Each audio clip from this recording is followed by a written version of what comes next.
Yeah, I think that for me, one of the exciting pieces is that we can shift our hyper-individualist culture from a sense of individual blame, Yeah. that somehow the young people that are, as they're growing up and they're challenged in classes, challenged in learning, challenged in the way that they show up in the world, even up to violence.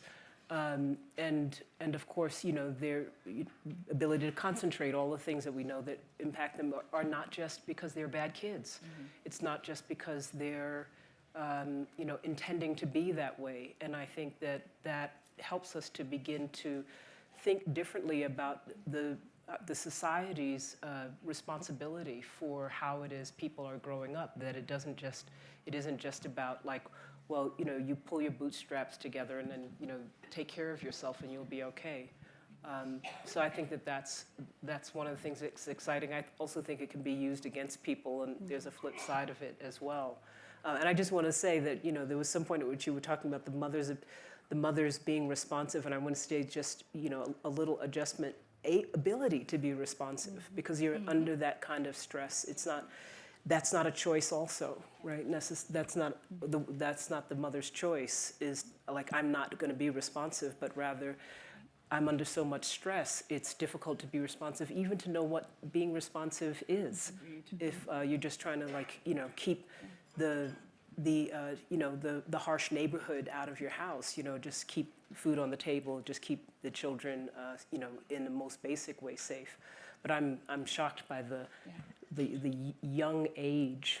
And on the other hand, which is interesting because I hadn't thought about it at all because I don't know the science. As a meditator and practitioner, the same regions that you talked about are in fact the same regions. And so when I just think about myself and my own experience and how my practice and my own health has been affected by the choice to have a spiritual path, that then makes sense to me why I have made different choices. And same thing, I grew up in housing in New York that is in Tribeca, New York. And my mother had low-income access to that housing, but it meant that I had incredible social capital because I grew up with people that spoke different languages. There's a sense of, I was right on the river. It was a sense of possibility and hopefulness.